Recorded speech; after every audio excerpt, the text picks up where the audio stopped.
Hi there. Today's class is going to be about tips and tricks and workflow hints in Adobe Illustrator. Try and say that 10 times fast.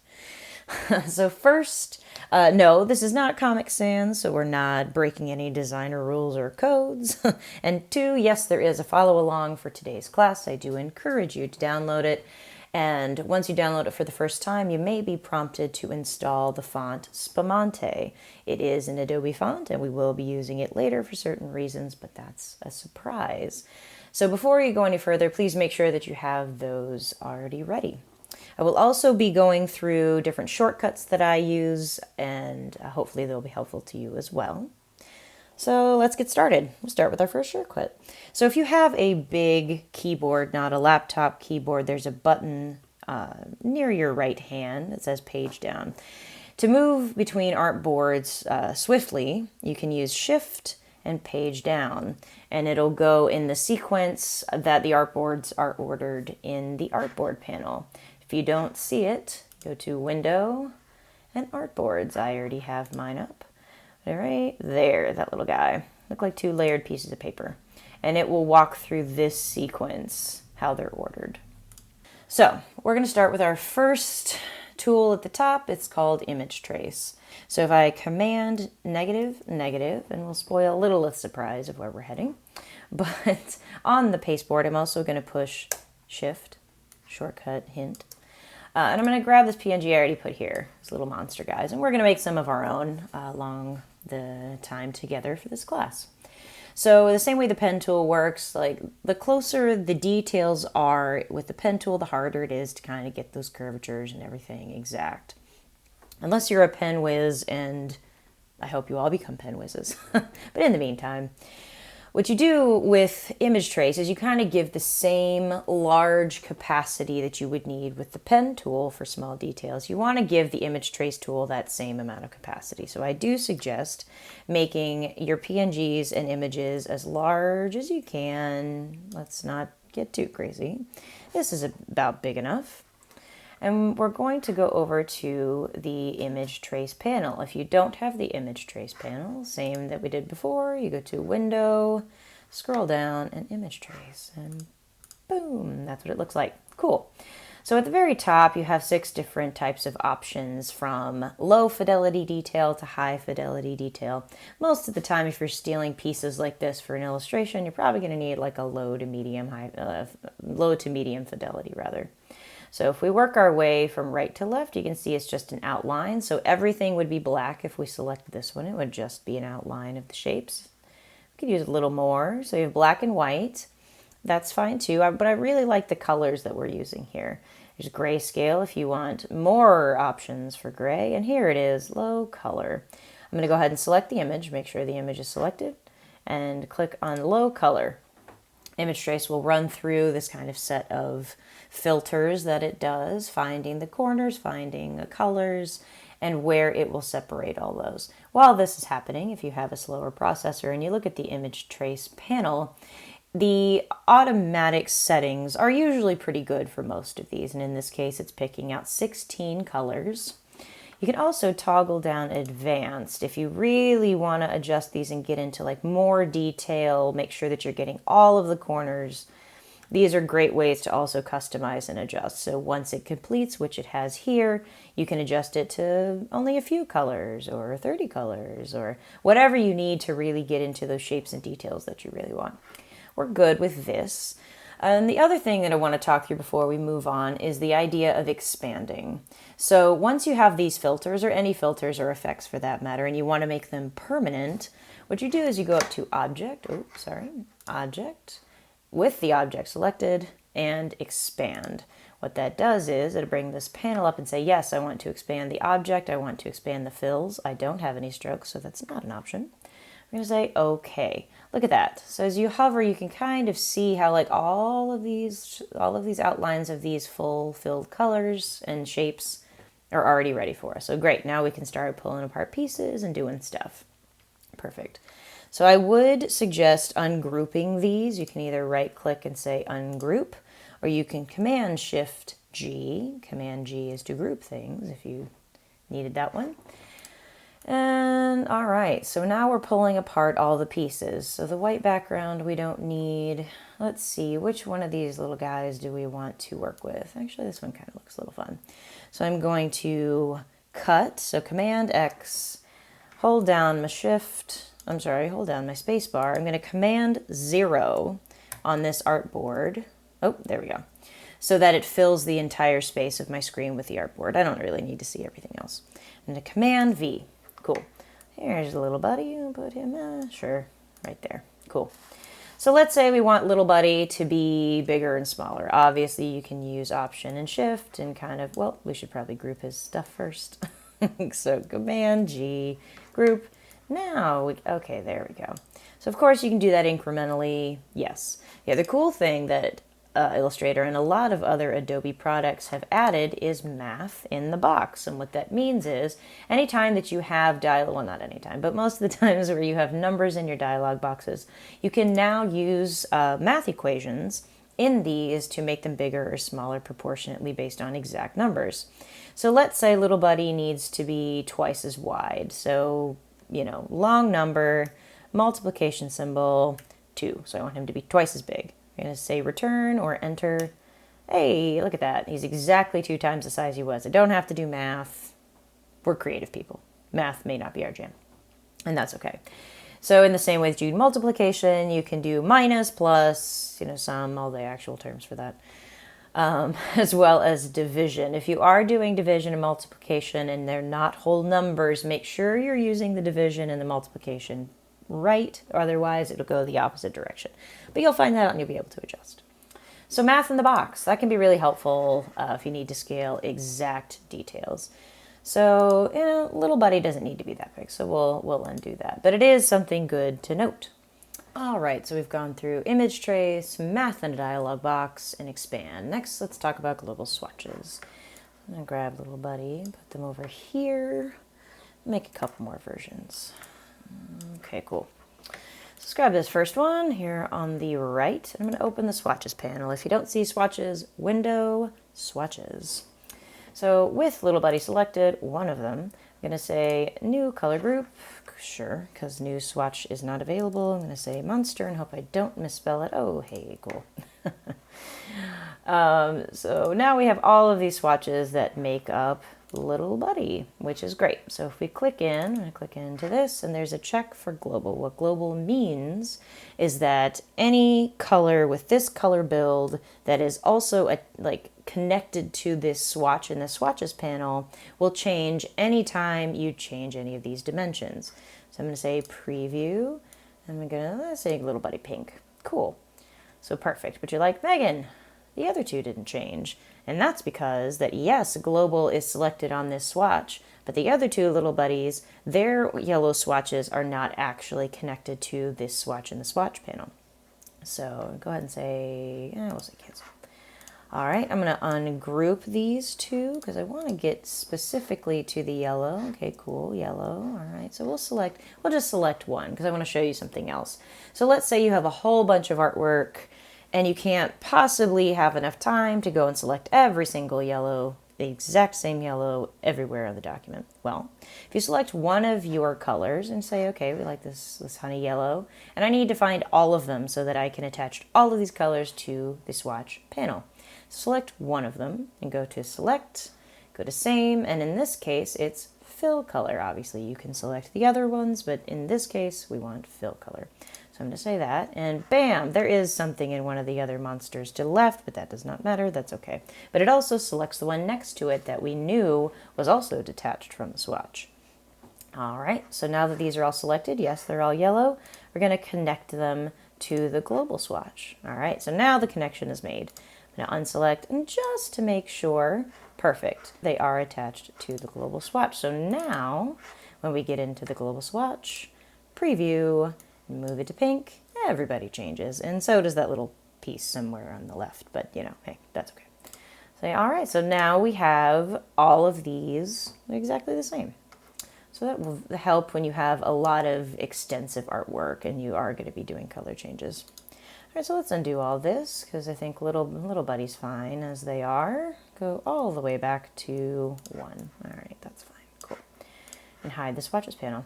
So before we move on, there's one other thing that I want to talk through, and that's Glyphs and Ligatures. And this is a font adjustment and technique. So if you go to the Layers panel over here, and there is a little secret layer, if you can unlock that, and then select the somewhere around the top of Little Buddy's head, and just go ahead, I'm pushing Shift and up, but you can use the mouse if you would like. Look at that, there's the Spumante font that we said that we needed earlier. Perfect. We're gonna name our little buddy, and let's go Randy. Sure, that'd work. Okay. Glyphs and ligatures are like extra little doodly-doos on the sides, or extra, swirls on any of the letters, or extra elongated space or mixed caps. It kind of depends on the font. Not all fonts have them, but I do know for a fact that this one does, so we're going to play with this. So I'm going to select the R in Randy, and boom, there's a little 2 additional options of glyphs that we can use for a capital R. I'm going to go with this little swirly one. How about the Y? Ooh, lots of additional. I mean, his champagne is nice, but won't really work for the end of Randy's name. I really like this kind of long spirally one, but this right kind of caret says that there are more options, even more options than this. I like options, so I'm going to click that. And it pulls up the glyph panel. I already had mine on here, but it will pull it up in its own kind of siloed panel, and you can pull from that. So all of these additional Ys are now at your disposal. If you want like a really long curl, actually that's kind of cute. First time try. And then you have all of these other options that, depending on kind of the look you're going for, the kind of customized type feel you're going for, you can change them, and it's, it's pretty great. Side note, you can expand these and also adjust these even further to customize type. But in this case, where was that fun one? Oh, that's nice. I think I like that one. Let's also look at the D. D also has some fun little swirlies. Yeah, sure, that'll work. So again, not all fonts have these, but there are a lot of display and script fonts that do. So I do encourage you to kind of try these out when the mood is right. So I'm going to go ahead and close the glyph panel. So on this artboard, I think we're pretty much done with everything we wanted to accomplish. I'm going to select Randy's name. I'm going to select Randy. Actually, I'm going to select everything just in case it's still ungrouped. I'm going to copy. I'm going to Shift page down to jump to the next artboard. And I personally, as great as paste is, I love paste in front, because chances are I'm going to be using the things that I'm pasting pretty, really close to when I pasted it.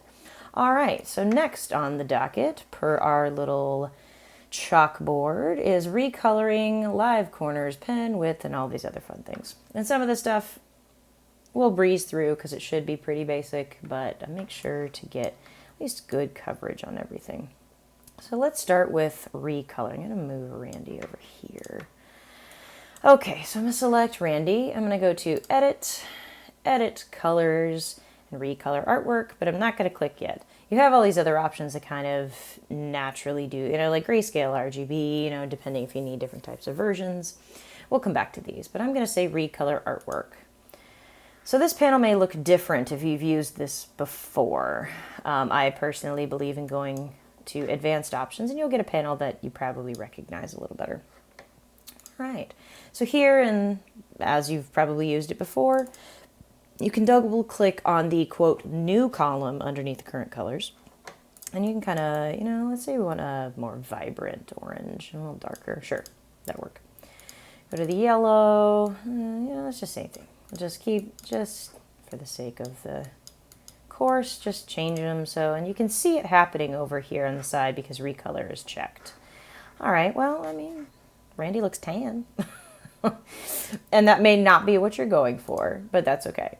What you can also do is if you need to adjust artwork specifically for print and PMS printing, although print does do a lot of CMYK builds now, but if you need Randy to be in solid coated Pantone, you go to Color Books, all the way down to Pantone Solid Coated. And that chooses all of the swatches that are most closely variable to the Pantone book that has the C at the end of all the numbers. So let's say that's what we were doing with Randy, sure. I say, okay, So Randy doesn't look that different from the changes we made, but if you look in the swatches panel, now all of Randy's swatches are now Pantone. Hey, how cool. All right. So I don't really want all those changes. Oh, what happened to my swatches? I got a hamburger. I'm just going to make my monsters again. Didn't misspell that time either. Hey, cool. Let's go ahead and go to edit colors, and make Randy grayscale, because I want you to be able to customize Randy as we go along. And you know what? I'm going to go ahead and lock Randy. So to lock anything in Illustrator, unfortunately, it's not Command L. Command L is a new layer. It's Command 2 to lock anything. To unlock anything, it's Command Option 2. So that will unlock everything you have locked on the document, or just lock him. I know you can go over to the layers, and of course you can, make a layer just for Randy if you want. But because we're jumping back and forth between artboards and I'm gonna need Randy pretty frequently, I personally don't want to have to take the extra time to unlock Randy every time in the layers panel. Totally up to you. No right or wrong, just efficiencies today. Well, I guess it's time to start. Let's rebuild Randy. So I personally use M and L for rectangle and ellipse respectively. So in this case, I'm going to push V just so you can see it. So V is the standard for the main selection tool. For an ellipse, it's L. You can see over there in the toolbar it changed, and then M is a rectangle. So Randy's generally a rectangle. When we're building things like this, you can kind of look at the shapes that all of these are made from. So Randy is kind of like a rounded corner rectangle, which moves us on to our next tool. I'm going to go ahead and say A. I'm going to go ahead and say V. Letters are hard, y'all. And then you still have these little circles in the corner. These are called live corners, which are great. You may have seen them, maybe didn't know what they did, maybe accidentally adjusted them, but we're going to learn how to do them. So because Randy has rounded corners, yes, you could go up to the properties panel and adjust his corner roundness, but I want a little more freedom. So you can either hover over, and you can see where the rounded corner will start. You can either hover over one and pull, and it will do all of the corners at the exact same radius. You pull one of them, and then there's your little radius numbers. But Randy doesn't have exactly the same roundness in all of their corners. So if you click in and select one of the dots, you can select 2 or 3 if you want to, but in this case, I'm going to try and get Randy's corners pretty close. So I'm going to select this dot, so I only select that one. That one has a little bit more, and feel free to customize. You don't have to exactly replicate Randy. Oh. So I select this one, sure, maybe a little less. Select this one, maybe even less. No, we can always adjust it, that's fine. All right. Randy's top is a little higher, so I'm going to say A, which is direct selection, and I'm just going to up and down a little bit, and down a bit. Nah, sure, maybe it won't be exact, it'll be fairly close. You can always adjust the anchor points if you want. Steepness, whatever. Make Randy or your little buddy have some character. This one's a little further out than that. Sure. That's fine. At this point, it's all good. Now, once you start to customize things, you will lose the live corners. So just be aware. All right, so push V to get back to our selection tool. Let's go ahead and put in the eyes. So I'm going to say L, Option Shift, and let's get some eyeballs in here. I'm going to I for the eyedropper, pun intended, not pun intended. I don't know why that's happening, but I'm going to make some eyes, option, make some eyes. Randy might have a little bit of googly eyes. I just zoomed in, command and scroll in. That can also work if you want to. These are awfully perfect. So what I did there, I copied the circle, I said Command F in front, and changed it to black, which is why I like paste in front. Because as I'm building, all these layers build on top of each other and not kind of ordered in some random way. So Command C, Command F, I know that black is on top because I pasted in front. Look at that, perfect. Oh, too far. Shift adds, instead of 1 pixel movement, it's 10 pixel movement. You probably know that, but just in case, see how that circle. So to move objects in front and back, you can always right click, arrange, but Command Shift right bracket and Command Shift left bracket are moved to front and moved to back accordingly. I use these all the time. So Command Shift in this case, I needed right, so now it's in the front. Cool. Command C, Command F. I know that one is up front. I'm going to change it to white, make it smaller, but yeah, you could grab that guy, just replicate it, that's fine. So give Randy's eyeballs a little fun. Zoom in a little close. Sure. Command 0 to get us back to full view of the artboard. All right, eyeballs are coming together. Let's start to put some color on Randy. It's looking a little too memorial feeling. I kind of like this kind of like hot fuchsia that's been popular lately. I don't love pink, but I dig it. Get a little hotter. Sure, cool. Here we go. So I'm going to select just the eyeballs. I'm going to group them because chances are I'm not going to make a ton of changes after that. Just keep putting in similar details. Maybe we'll go with like a light pink for cheeks. It's a pretty blushy color. All right, Sure. And then we have these little kind of freckles. Maybe we'll go with the original kind of like honey yellow. Actually, why don't we do that? Boom. All honey yellow. Customize. Oh, let's get in there a little closer. All right. Customize. Let's flip it and reverse it. Maybe put another set over here. Sure. Oh, no, not her body. Sure. Cool, that's fine. They're a little big. Can you tell that I'm a perfectionist? No way. All right, got some freckles, got some cheeks, some rosy cheeks, got some eyeballs. All right, we're moving along quite well. Command 0 so I can see all of the tools that I'm supposed to work with you. So the pen tool, this one's pretty self-explanatory. Pushing P. Let's make some arms. So, these kind of like flippery looking arms I think are fine for Randy. So the pen tool auto Bezier's that's a pretty common thing. But if you need to break this Bezier, like you don't kind of want it to naturally make a curve wherever you're heading next, you can either click on the anchor point or if you push Option. The clicking on the anchor point is a new addition. I always just push Option, but learn new things. So click on the previous path point you just made, and then it will close it for you. Cool. All right, so that's kind of a flipper. We'll come back to that with our live corners. Actually, I'm going to zoom.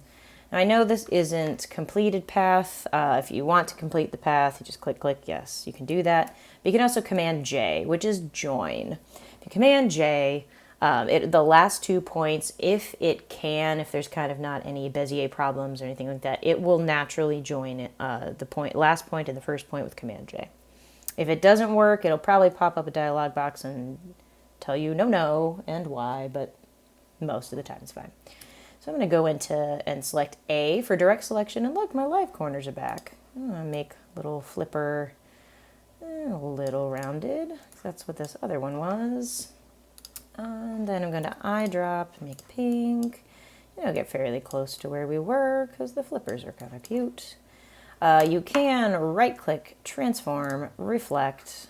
You can do it on a vertical, you can do it on a horizontal, you can do it on both if you do it twice. Which is probably what I'm going to do, actually. And reflect, and vertical, boom. I have little flippers. Obviously, you can also do that with the rotate tool. And here, whatever is better for you. I just like doing things as quick as possible, personally. All right, so we got some flippers. Things are coming along. Let's make... what else? Width. Let's do the width. So I'm going to give her some eyelashes. How about that? I'm going to click in because I want the lid to be over the white part of her eyes. So I'm going to click in. I'm going to grab this outer circle, Command C, and pop quiz. What are we going to do? I knew you knew it. Command F, which is paste in front. I'm going to remove this bottom anchor point because I just want the arch. Now, most folks would probably just go over here, click on the stroke, go to black, and go back and click none. Well, I mean, that's all fine and good. But if you know where you're heading, and you have, this is your shape you have, I'm going to say Shift X, which is going to flip the color fill from white to nothing and switch that white to the stroke. And I don't want white. So I'm going to pop over to white and change it to black. Look at that. I love shortcuts. So Shift X, moving the color from the fill to the stroke. Also, let's say, just another additional tip, if you didn't want this to have stroke at all, and you go ahead and push the backslash button, and it removes whatever color is in whatever is selected. If it's the fill, if it's the stroke. I'm gonna undo that. All right, width. Now, there's a couple different ways you could probably go about this, but let's walk through what you probably already know. So the stroke, I'm gonna bump it up to 2. I mean, I love rounded edges personally. So the basics of the stroke panel, you do have, you know, these kind of profiles that you can kind of pick, and it will naturally put a nice like kind of animation drawing curvature depending on what you pick, and yeah, it's kind of interesting. And you're like, you know, hey, maybe I want to customize this even further. Maybe I want this like really thick top lash, but I want these really nice points. Yes, you can use this profile and with profile 1, nothing fancy of a name. You can go over here to the width tool, which is this little guy, and kind of see how it works. So we're going to grab the width tool. Actually, we're going to V, click on the eyelid, then we're going to go to the width tool. And anywhere along this path now you can add some width. So we're going to do the other eyeball. So the same thing we did, click in, copy, Command F, direct selection, remove, Shift X, so that it's stroked to the white. And I'm just gonna go in, say uniform. Actually, let's do another thing. I think I personally am a big fan of Frida Kahlo. Let's make a fun little unibrow. Why not? And let's start with uniform, and just to make it interesting, let's make some very surprised eyebrows, maybe, perhaps. That'll work. Not the best of eyebrows I've ever made, but for the sake of the class, that's cute, and get you to work with the width tool. So Command 0, I'm going to see everything we're doing. All right, Recolor, live corners, pen width, smooth. Ooh, I love this one. So let's give Randy some hair. So maybe she has ponytails. I'm gonna go ahead and make little tufts, little poofs, if you will. Sure. So I'm going to Shift X and move the stroke to fill. Do we have a brown? We do not have a brown. Redhead? No, I don't think. Maybe we'll make Randy a brunette. Sure, why not? All right, cool. Well, it doesn't really terribly look like a tuft of hair. Let's make a couple of tiny adjustments. Sure. Okay, so let's say this is our immaculately drawn pen hair tuft. I'm like, man, I'm not an amazing pen user, and I really want some of these curvatures to have more of like a natural curve, and maybe, you know, maybe some of these have a jagged edge. Very, well, a decent pen back in the 90s. Let's go ahead and add. So let's say we have this like jagged edge, and we're like, oh man, I really don't want that. So the smooth tool is pretty incredible to kind of get some really nice kind of natural curves, like Bezier math's great, just not for us to do. So go ahead and hold down the shaper tool, go down to the smooth tool, make sure your object is selected first, which we have done. I'm going to say yes. And we have this little Photoshop looking brush. Actually, it deselected when I did that. So V, select, then go to the smooth tool. Cool. Now I can come in here, and what you're going to do is like kind of like brush strokes, kind of like come in here and make, oh, it'll eventually work, I promise. Here we go. And it starts at the lines that you draw, as you can see, that tail is what you're telling it, hey, I want it to look more like this curvature I'm drawing.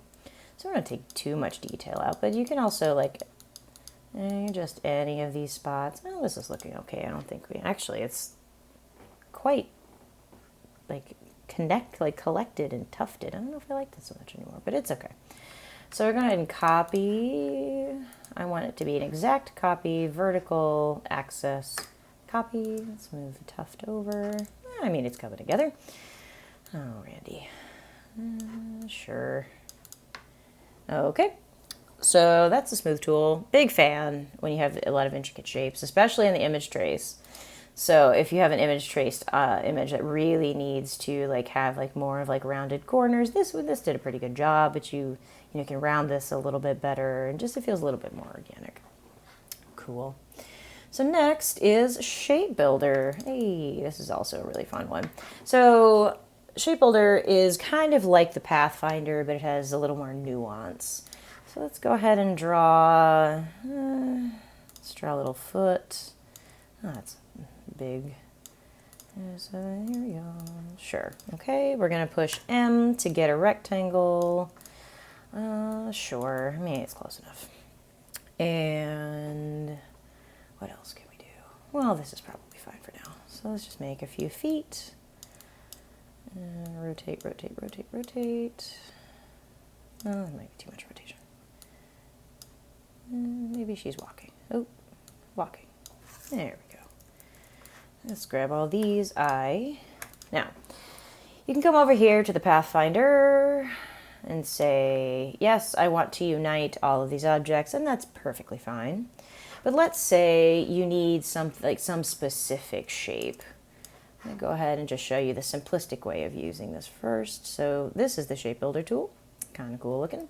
And you can see this little intro video of how, like, if you want to make clouds and stuff, spoiler alert, if you want to combine objects or only certain sections. So the easy way to do this would be, okay, this is the foot I want, and I want to make all of these one object. Great, cool. So let's say that where these objects overlap, you're like, man, I don't know if I want this inside part. The tool does start with plus, as you see next to the little clicker. But you can also hold down Option and you can delete certain sections. You're like, oh man, I really don't want that inner part. Or if you click and drag, it'll also take off lines. You're like, oh man, okay, yeah, sure, if that's the look you're going for. I mean, cool.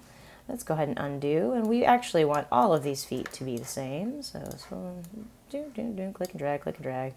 Click and drag with the plus. All right. You know what? I actually kind of like that suggestion. We'll come back to the Shape Builder and do a little more complex shapes when we get later in the lesson. But that kind of gives you like an idea of how you can make kind of complex image or complex shapes into kind of one nice cohesive, in this case, foot. Let's see if we can round these out. Hey, there's our live corners. You push A, and kind of based on this one over here, really pull it out just a little, click, just a little, and you guessed it, just a little. Okay, I mean, these feet are looking okay. Let's just keep moving. Why don't we make a bow for her? I'm going to move his eyebrow up. This will be a good example of how to use the Shape Builder. So I'm going to make some circles. No, I'm going to use this exact one. All right. We're going to flip the stroke to the fill, Shift X. Let's pick up this little, the yellow we used before. All right. I'm going to need more room to make this. So zoom out. We'll zoom back in. Zoom in. There we go. Okay. Let's make a bow. Let's get a little bit closer. Okay. So my plan is to make a bow that kind of comes in here and dips in, where the pinch would be in a bow. So I'm going to grab another circle. And because I want it to be the exact curvature of like the negative space of the line. So like right here, it's kind of barbelly looking thing. All right, so what you can do is, of course you can use your Pathfinder tools, but what I really want these to connect here in the center. So what I'm gonna do is I'm gonna select everybody because I want to tell Illustrator these contact points. I want that to tell you I want this intersection. All right, so select everybody. Gonna go to the Shape Builder tool. Now from before, you can click and drag and kind of select whatever pieces you want. So I'm gonna start from the outside. I want this part, yep, middle, ooh. we'll come back to that, and I want this outside. Okay, well, it didn't select that inside. I'm going to Command Z that. I'm like, why didn't that work? Chances are, you know, it looks visually like it's touching, but chances are it's probably not. So that's why outline mode is very important. So I'm going to go ahead and select these guys. I'm going to go Command Y. You might have run into this before on accident trying to do other shortcuts. You're like, oh my gosh, what'd I do? It's outline mode. So Command Y, and you're seeing the wood grain that I have masked. So I'm going to move this over. Command Y, good. Now there's no wood grain in my way. Let's zoom in. So if you zoom in, oh man, I have to get to 6400% to see that it's not actually touching or overlapping. And those touching and overlapping points, I'm going to overlap, are so important because otherwise Illustrator's like, I don't know what you want me to do. This is touching, but I'm going to give it like a pixel over just so I know for sure that this will work. Go in, I'm going to do all of these. Oh, that was already overlapping, perfect. And then mouse and spacebar. Nope, okay. Actually, I'm just going to make this bigger because it's going to be so minute, that difference. All right, so I'm going to go Command Y. Let's get out of there. Command minus. Get close enough so we can just see it. All right.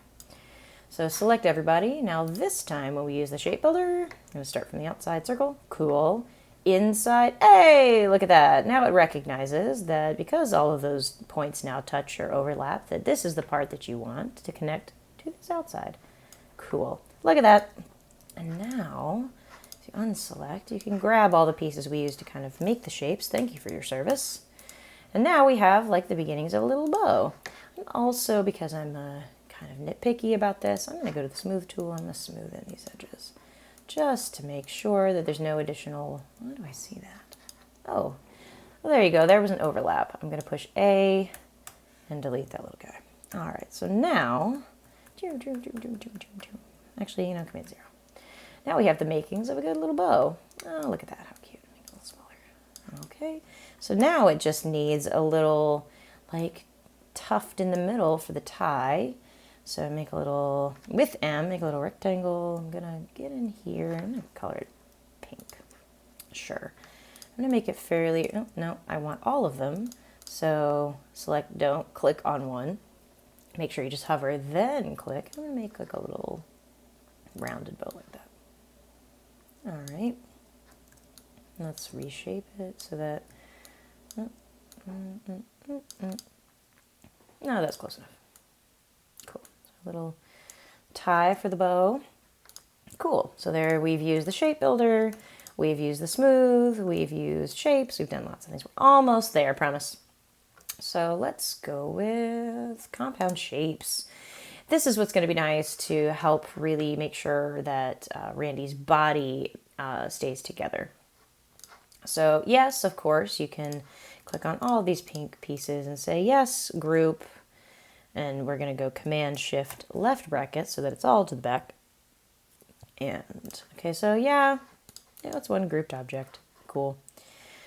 What you can also do is obviously make that grouping permanent by saying Pathfinder, and then now it's permanent and this is entirely one object. Well, I don't love permanent. And let's say that Randy wants to have a little bit of a gradient. The entire body. So we're going to click in here, and oh boy, not only is the gradient black and white, which we can change, but also each of these individual pieces now have their own gradients, and I don't love that. I want like a light to dark going from top to bottom, and I want it all to be the same gradient. Let's go ahead and change the colors first. Let's select, we'll select that dark pink, and then for the other point, let's select the dark pink, but I want to adjust it just like lighter. Like a starburst, like a strawberry starburst. Best flavor. Go ahead and try and prove me wrong. All right. Anyway, so let's go ahead and ungroup that. But we have all of them selected. But man, I really want this gradient to be all the same throughout her body. And I don't want these changes to be permanent because I might want to change her later, like where her little fins are, where her feet are. So if you go over to the Pathfinder tool, these are all the permanent tools. If you click on the hamburger menu, there's Make Compound Shape. What this does is it tells it, hey, I want this entire shape to still be able to be one gradient, completely flexible, but I may want to change these little pieces on the inside. Like if our flipper ends up being another foot, whatever, but you can see how the gradient adjusts with where the flipper is. So even if it's all the way out here, let me click out, let me click out. So you can see how the gradient adjusts where the furthest spot is, or for the furthest like kind of point, which is the end of her flipper. So yeah, now I could like move her flipper up and down and left and sideways, and it will still maintain the gradient we want. I actually kind of want this vertical. So is it -90? Nope. Oh yeah, I just didn't push negative. Hey. So that way, you know, she has a little bit more kind of contour, a little more detail, a little more fun. All right, so that's compound shapes and warping. Let's go to the last piece. So you may know warping with text. Well, Lauren Whipsom's fine because we're going to destroy it. So what you may know of warping is effects, go warp, let's say flag. Let's get crazy. Like, oh, you probably remember this when you first learned Illustrator. You're like, yeah, Megan, it's not really exciting. No, it's not. You're right. But what I want to show you is how to use it with strokes and with shapes, because it might blow your mind a little. Let's go with an oval. We're going to make a mouth. Oh, she's like, oh man, I don't, you know, she's fine. I don't love her being surprised, but that's okay. So I'm going to select our little oval. I'm going to say warp, and let's just start with something simple like an arc. So the kind of cool thing about these is, depending on what you choose, it makes up some really cool shapes if you use a shape base. If you don't use, you know, if you use kind of like text, obviously a bit boring. I kind of liked where the arc was going, but instead of like kind of an upset face, why don't we go with a -50 and go with a positive face? Ooh, you know what? Let's make her super happy. I'm about that. I'm about super happy. So I'm going to say okay. And yeah, that's a little big, but hey, she's all coming together. It's going to be real cute. So pop quiz from before. How do you make these effects permanent on a shape? You in the back. Yes, expand. Good job. High five. So to object, expand appearance, and hey, look at that. Now we actually have a smile that we like. We can smooth out if we want to and make it a little like less exact. Look at that. You know, I think she needs some teeth. Let's finish this out. Oh, do the ellipse tool, make some little teeth. And move the anchor points to the center. Do a little bit. I mean, she's not aggressive, but give her a little bit of, maybe we'll make the top a little more. Yeah, that'll work. Cool. She's going to have bright white teeth. Of course she is. Oops, sorry. Sometimes I push B instead of V, and then I get the brush tool, and then I have dots everywhere, but beware. So, little teeth. I think she'll have straight teeth. That's fine. So hold on shift and make sure they're all the same. Oh, we can use the shape builder again. I'm going to select the mouth and the teeth and shape builder, and oh, did I not select that one? Maybe I didn't. There we go. And shape builder. I'm going to say I don't want to add them all together. I want to subtract them. So I'm going to say option. I'm going to take out what's like the teeth roots. All right, look at that cute little mouth. All right, we're in great shape. Command 0. All right, look at that. Oh, let me also show you how to use the warping for lines. So this has a fill of white. I'm gonna Shift X, shape color, stroke color. We'll change it to, how about orange? We haven't done orange yet. Okay. By the way, if you're already done customizing your little Randy, feel free to skip and go to the next artboard. But in case you want to follow exactly, which I appreciate you being here, we're almost done, I promise. So select, and we're going to go back up to Effect, Warp. Again, you could choose any of these guys, but I want to make little like anklet thingies for us. So I'm going to say Arc and just make it real simple. How about -25? That could work. So we'll say okay. Make it smaller. Oh, there we go. Maybe adjust how thick they are. All right, it's coming together. Yeah, maybe we'll change one of them to like a yellow. All right, cool. Boom, Randy, you're looking good. Let's move on to the next one. So I'm gonna go ahead and grab Randy. I'm gonna grab her name. Actually, I don't need her name. We know who she is. I'm gonna go Copy, shift page down to the next artboard, Command F, because it's my favorite. I'm going to group her while I'm here, because we're not really going to do a lot of changes to her now. We're going to make a background and put her someplace. I'm going to lock her, so Command 2. All right. Let's start with a background. How about that? How about that? It's good to be someplace. All right, so we have the stroke. I'm going to Shift X, and I'm going to V, so I have selection, and I'm going to send that to the back. Now, orange obviously isn't going to work because she has some orange features, and no world is just orange. So let's start with a sky color. How about that? Actually, yeah, that's fine for now. Cool. So also what I've secretly done is if you zoom out a couple paces, I have given you a gradient that we're going to try and replicate. So we're going to go in here, I'm going to grab that, grab the gradient, and I'm going to use the Freeform gradient, or the mesh gradient as some people might know. And each of these dots obviously is a color, and also depending on where you put it and the amount of radius you gives how much intensity that color has. So I'm going to use, go ahead and undo until I have all my colors, and I'm going to pop back into edit gradient. Okay, because I want these colors to be more like what this is up here. So I'm going to grab my color picker. Great, thank you. If you push the escape, it'll exit color picker, but I want to use the color picker. So I'm going to say dark. I'm going to grab this, this circle. Color picker is still engaged. Cool. There you go, a little lighter. Sure, whatever. I'm going to grab this one, still engaged.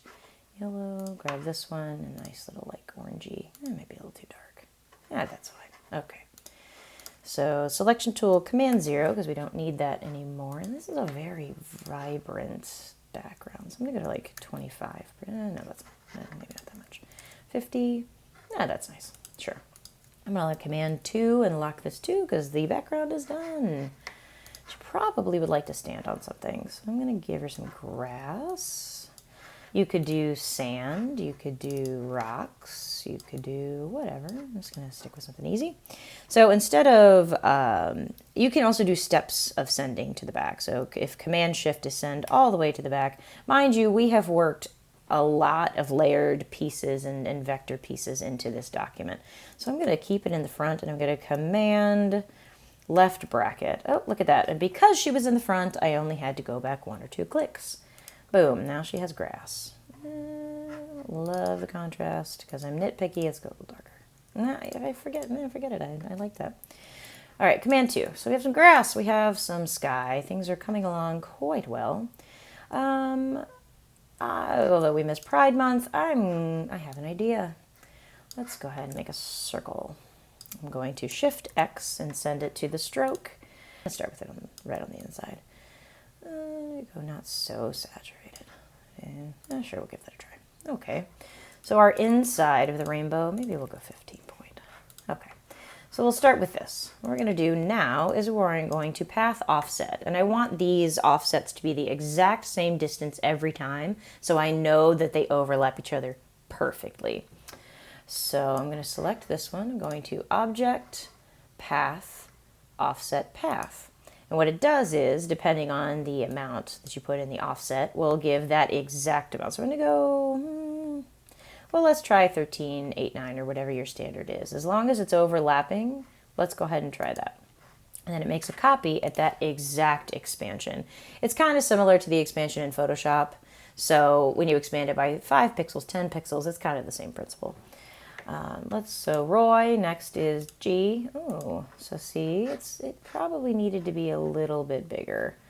We just adjust the stroke in that case. You can see that the thickness is very close to the orange. How about we just go down to, oh, see, 10 in this case is fine, just for simplicity. Normally, I would say go ahead and make orange bigger in the offset.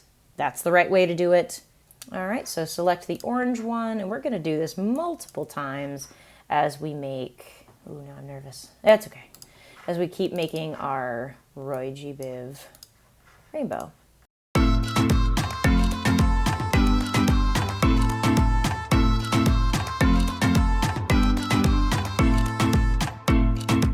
Cool. All It's a big circular rainbow.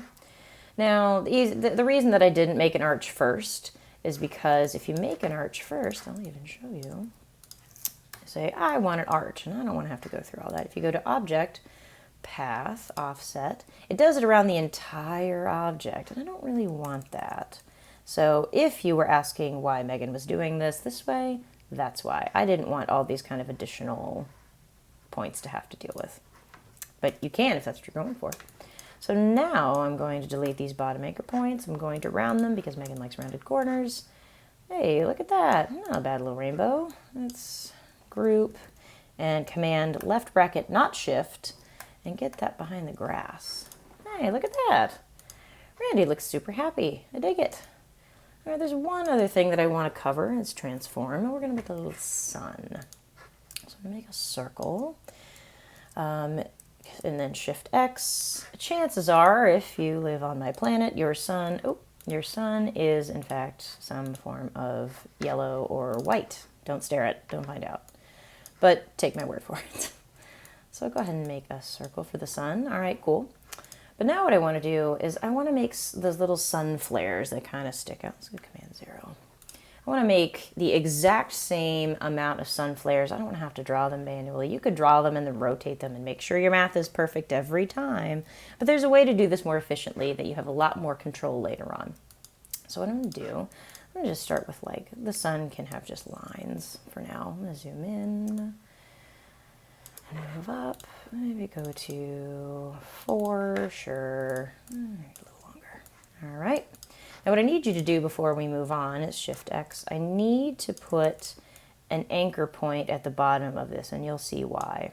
So when I select both of them, the anchor point of the bottom of the little beginning of a sunburst, what it will be, and the circle are touching each other. Like not actually touching each other. That's fine if you want to do that too, but just make sure that they're overlapping each other, or at least close, and it's on the bottom. So go ahead and group this. This is going to be the kind of master copy of our sunbursts. All right, so go up to Effect, go to Distort and Transform, Transform. I get this cool little dialog box. It does so many things, but let's keep it simple today. So the degrees in a circle is how many, folks? 360, yes. So a circle has 360 degrees in it. Now to kind of cut that into pieces, let's see how many pieces we're gonna make. Let's say we have 15 sunbursts. So I'm gonna divide 360 by 15, so 24 degrees, and they will be perfectly separated, mathematically aligned. It'll be amazing.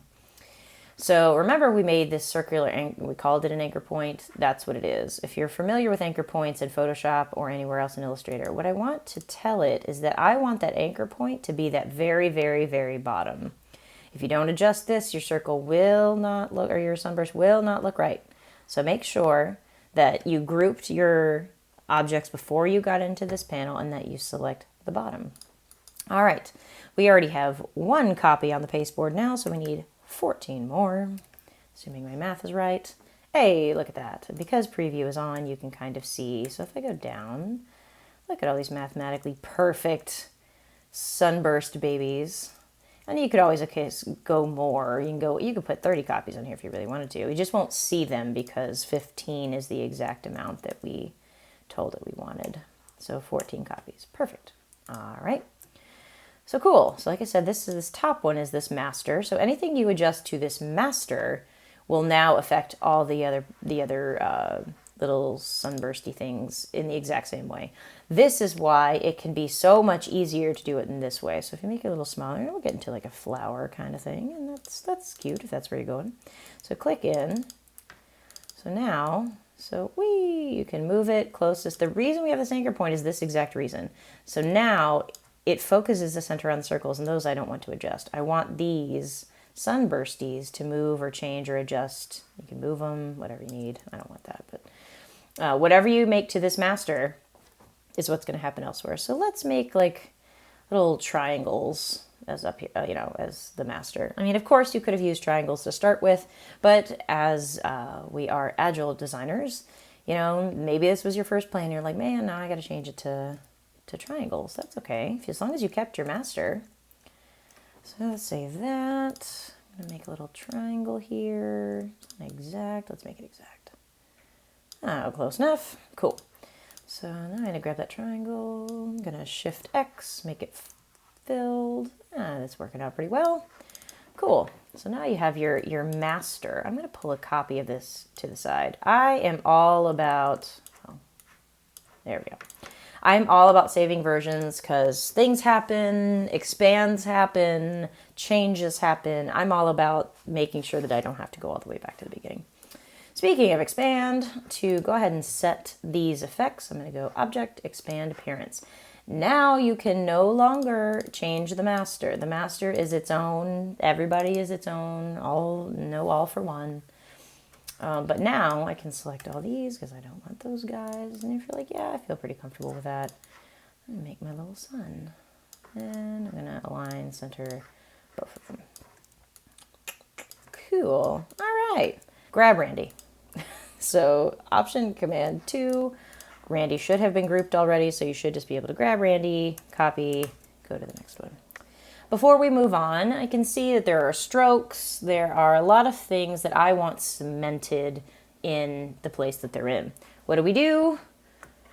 We expand, Object Expand, because I don't want any of this to change once I resize it and all that. What you just saw there's I expanded once and it expanded the eyebrows, but you can see still that, well, you could have seen that the stroke was still here on the eyelids. Now that I went to Object Expand Appearance, because you will only have one option. The original one was Expand, fix the eyebrows. Expand Appearance changed all of it. So now they're all solid objects. If you come in here and click, even the eyebrow should be, if I can get in there. Hey, look at that. Cool, perfect. Command 0. So now let's make Randy small. All right. Cool, so what I would talk about is repeats. You know, patterns can be tedious, so you have to make them on your own. But if you kind of have like a set of objects, like, you know, if it's fruit, like a collection of fruit, or it doesn't have to be a little Randy. But for the sake of the class, let's go through repeats if you're making patterns. So select Randy, and go to Object, go to Repeat, and let's start with Radial, because, you know, that sounds fun. Whoa, that's a lot of Randys. Holding hands, all cute in a circle. If you grab the up and down arrows, it'll adjust the number of copies that are in it. You can obviously make them bigger, hold down Shift, and you can add copies, less copies, whatever you want. You can also change where they start and stop. So if you're like, I only want that one, I don't want that one, that's fine, you can do that. So lots of possibilities. Let's make it small because we have more repeats to do. Let's go down to 4, just so we can see it. All right, I click in, I'm gonna grab a Randy, come back out here. All right, Object, what else we got? We have Grid. If you just want like a table-like repeat of Randys, you can obviously increase where Randy is next to other rows and columns. Hey, and it'll be the exact same. You can also expand how many Randys you want. If you want a 4x4, you want a 1x4. Let's not do half Randys, that's kind of weird. So let's say a 2x2. Same situation, you can make it bigger, smaller, and Randy doesn't change. Let's paste another Randy, because there is one more option. Repeat, mirror. So if you're anything like me, I'm really terrible at drawing symmetry, especially if I have to hand draw anything. I'm not a fine artist. I applaud all of you who are. So the nice thing is, if you want to draw just like half of something, like if you draw a face, it would mirror it exactly on the other side. In this case, we're going to mirror our Randys, just so that we wouldn't have to do it twice. Just do whatever. So in the mirror line, changes the distance between the left artwork Randys and the right, so you can kind of do whatever. And there's other things you can do, obviously, but I mean, you don't really need to do that for Randy. But just so you can see what everything does. All right, so there's mirrors and patterns and lots of Randys. Now, my friend, you can go take a coffee break or go grab some lunch or whatever you need to do. Blends. All right, friends, we are almost there. So if you select both of the objects where you want it to start to look like and where you want to end it to look like. I'm going to select the blend tool. It's over here. Make sure your two items are selected and select the 2 points that you want the blend to be based off. It really doesn't matter. It does matter in some cases, but in this case it does not. So I'm going to double click into the blend tool. So my automatic is smooth color. Well, they're both black, so that doesn't really change anything. In this case, I'm going to go to specified steps. All right, so right now there's 2 steps. Yes, that's true. If I up and down, kind of see how you get more and less, and that might be what you're going for. That's cool. You can also, if you don't know how many steps you want, you're like, oh, this is a giant blend, I don't know.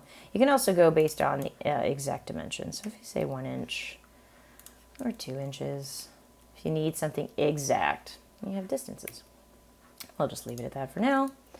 You can also do this with lines, and this is like a pretty popular kind of common, like gritty looking thing right now. Let's go down to 1. So I'm going to draw some lines. If you're drawing with me, draw them completely different. Like, don't give any swirls, don't overlap anything. But for now, just give them completely different looks. All right, so we're going to use our blend. We're going to use the top and the top. All right, it only gave me 1 step. That's okay. We double click into our tool, say specific steps, and let's say, I don't know, let's see what 10 looks like. Okay, that's going to be kind of fun. Let's go to 20, and I want to show you something. All right, let's jump down to like 0.25. And this is what you start to see now. Where's that coming from? So there's a little like kink right there. Ooh, that's interesting. There's where that kink was here. All right, cool. So now you get these like really cool like wave patterns that since they're still live. Oh, that's cool actually. But you can do these really neat like swirly things that are awesome for backgrounds. Like let's give it a black background real quick and make these guys.